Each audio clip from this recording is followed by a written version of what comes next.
Hi, my name's Kim. I'm an introvert who travels the world while being on a tight budget, and today we're going to be looking at the best ways to book your next DIY holiday. It can be hard to know how best to organise your trip. What do you book first? What step by step do you do? How do you organise your paperwork? That's what this video is about. It's how best to organise and book your next trip. What order do you do everything? That's what I'm here today to try and help you with. Hopefully by the end you'll be able to book your trip much faster and you'll be a lot more organised when you do it. So let's just get into it. Flights. So I'm going to take for granted that you know where you want to go, but for the case of this video I'm going to be looking at New York as my destination. It's somewhere that I've always wanted to go. It's on my bucket list, so it makes sense that if I'm going to be filming a fake trip away, then using the place that I actually want to go will serve me in the future. So I'm flexible with the date that I want to travel, so I'm going to use price comparison websites such as Skyscanner, Kayak, Google Flights, and they're basically going to tell me the cheapest flights in a certain time frame. Like I said, I'm not bothered about when I fly, it's just I want to know when the cheapest time is. Knowing that then gives me a good foundation of what to do next. Because I know what date it's cheapest to fly at, I then know basically what dates I can book everything else at. Get into the airport and airport transfers. So some airports are harder to get to than others. For example, where I live an hour away from Cardiff. So if I'm able to get flights from Cardiff, it makes more sense for me to book flights from Cardiff. But the flights from the London airports are probably going to be cheaper. Does that mean that they are necessarily the best airport for me to fly from? It depends on a few factors, including the price. For example, the cheapest flights to go to New York are probably going to be from one of the East London airports, so London Stansted. But London Stansted is 4 hours away from me, so it might be cheap to fly from London Stansted, but is it actually better for me to pay more on the flight, fly from Cardiff, because Cardiff airport's only an hour away from me, and save me 3 hours worth of travel? This is something that you're going to have to do yourself. If you see that there's a flight from an airport that's further away from you, it may be beneficial to travel that little bit extra to get that savings, or it may not. But in this case, it would depend on the price. If the price is quite close, then you may as well pay that little bit extra and go to the closest airport. But if it is significantly cheaper, for me, I would travel the 4 hours to get a significantly cheaper flight. So this is the same at our destination airports. There are 3 international airports at New York. There's Newark, LaGuardia and JFK. JFK is known as the one that's got the best connections into the city though, but it may not necessarily be the cheapest airport. So is it better to have a bit more of a time trying to get into the city but go into one of the other airports? Or would you rather potentially pay a little bit more and fly into JFK and have an easier time to get into the city? It's things that you're going to have to decide about and see if you're happy to travel a little bit more potentially to save money. It'd be on you and how much extra you're willing to travel. Tourist attractions and excursions. So you figured out the flights that you want to catch. Now you need to figure out what you're going to do whilst you're there. So how I work out where I'm going to go during a trip is I print out a map of the city, or I use Google Maps, and basically I plot the places that I want to go visit. I do a Google search, I see what's in the city, I see, oh, that looks interesting, and I plot them on the map. Then I can see physically where these places are, and I can kind of work an itinerary out from that. Once you have an itinerary of where you want to go, you can start booking places then. Not yet, but you know that you can start booking because you know where you want to go. Some tourist attractions you can just turn up to, you don't need to book ahead. Some places you do need to book ahead, and some places that, some of them you don't need to book ahead, but if you're not going to be in a place for long, it's worth paying a little bit extra to get skip the queue tickets. So have a look at the attractions that you're going to and see what their policy is. You'll have all that in place then for when you do get ready to book. So on our trip to New York, we're going to be going to Times Square, Central Park, Statue of Liberty and the Empire State Building. And I've plotted those all on the map, and I can now see that they basically run, you know, south to north or north to south, depending on which way you want to go, pretty much in a line. So it makes sense if I'm going to be booking places or making an itinerary for me to work north to south or south to north, rather than going past one place, back to another, back and forth, back and forth. You can see where you should go and in what order. Basically, you're not wasting time on buses or the underground or taxis going past a place and then back to a place you've just passed. And if you're on a limited time as well, it means that you're utilising your time the best that you can.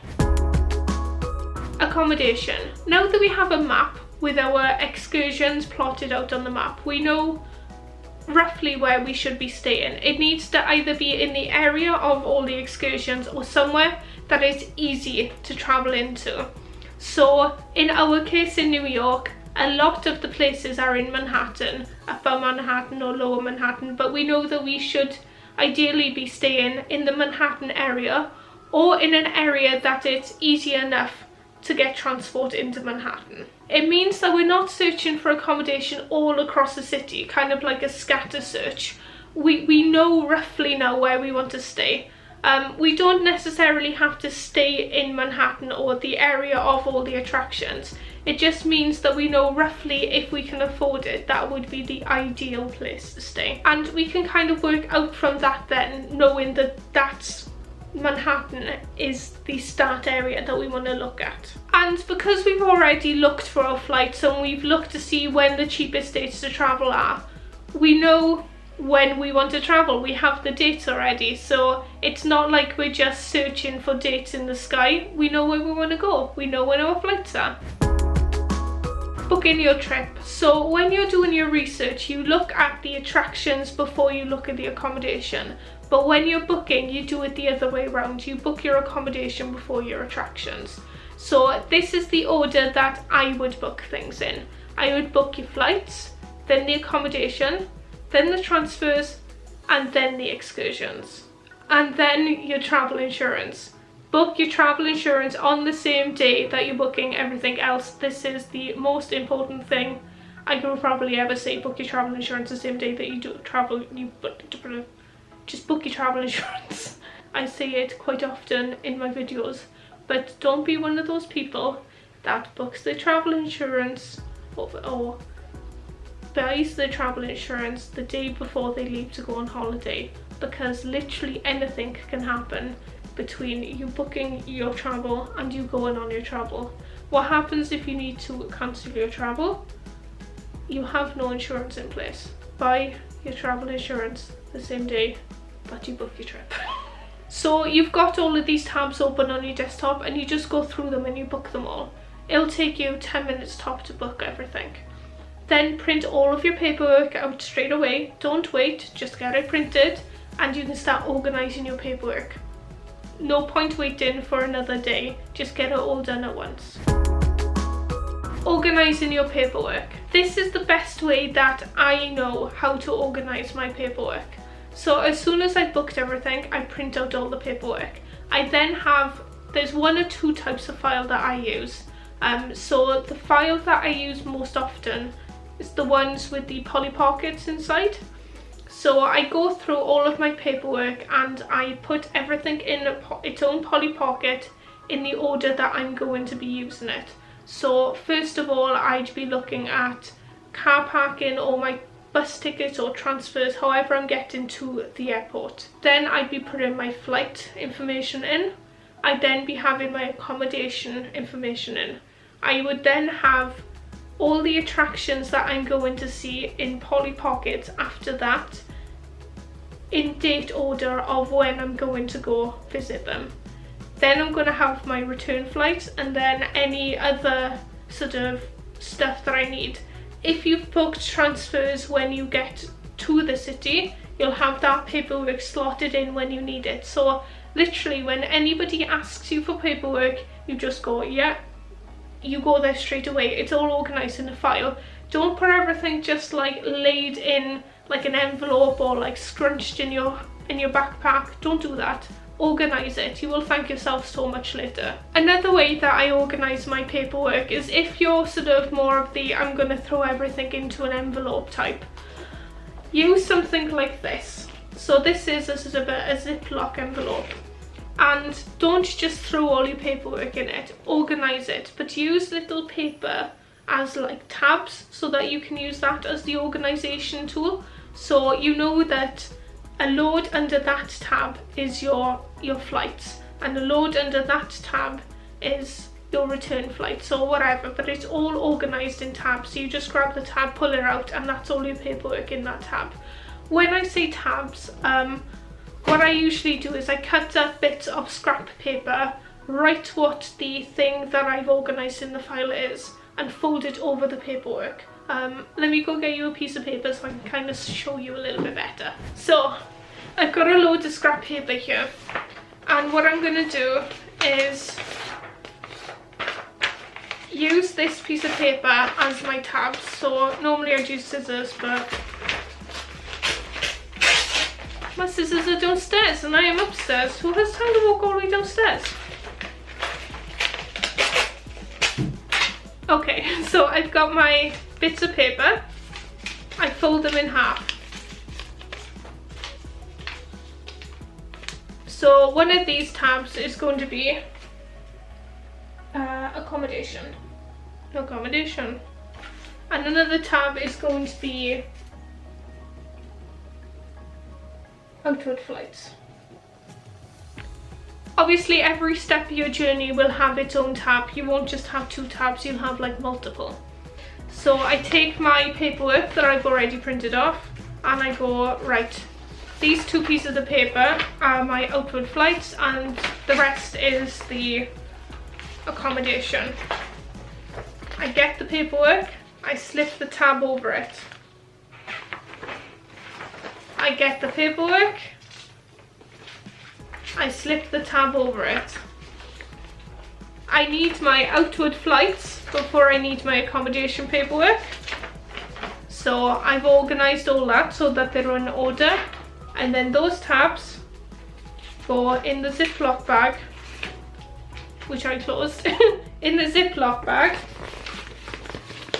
all organised for when I need them. So literally, I know then that I can go, first tab is flights, second tab is accommodation, and if I need my accommodation paperwork, I can just go in and take it out all in one go, rather than going, oh, what's this, what's this, what's this, what's this. I don't have time for that. Actually, it's less the time, it's just I don't have patience. I don't have patience for that. I'd rather spend 5 minutes organising the paperwork now than spending like 3 minutes in the airport like throwing paperwork everywhere because I can't find my tickets. I don't have the patience. But that's how I organise my paperwork for when I travel. I don't need the pen anymore. And that's it. That's our trip to New York. Organised, booked, and organised again, and it took hardly any time at all. And booking holidays for yourself doesn't have to be a long drawn out thing. As long as you're organised and you think ahead, you can get it all done really quick. You don't necessarily need to go to a travel agent. You can do it yourself. It's not as scary as it seems. You just need to research and be organised, that's it. Do you have any additional tips that you think will help others when they're booking their next trip? Let me know in the comments down below. I've started a new series on Instagram TV, IGTV, which is Quick Small Wins Travel Edition. Basically, they're videos 1 to 3 minutes in length that give you quick information that could help you on your next travel trip. So if you're interested in those, go on my Instagram, Awkwardly Kim Travel. I also live stream every Monday and Friday, 6 PM on YouTube. So in those live streams, we look at travel news, we do travel quizzes, we just generally have a fun time. So if you're interested in that, come join us on Monday. I'd really like to see you, 6 PM UK time. I also upload 2 informative videos every week, so if you want to be notified when they come out, don't forget to subscribe and ring that notification bell. I brought out a video on Monday saying the difference between package holidays and DIY holidays. If you're interested in that, I'll put a video up here. And if it's your first time travelling and you want to know more about the basics of travel, I'll put that video down here for you. But I hope you enjoyed. I'll see you again. Enjoy your life. Ta-da!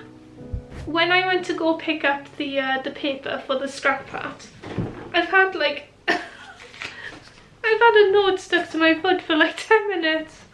Oh, right, bye.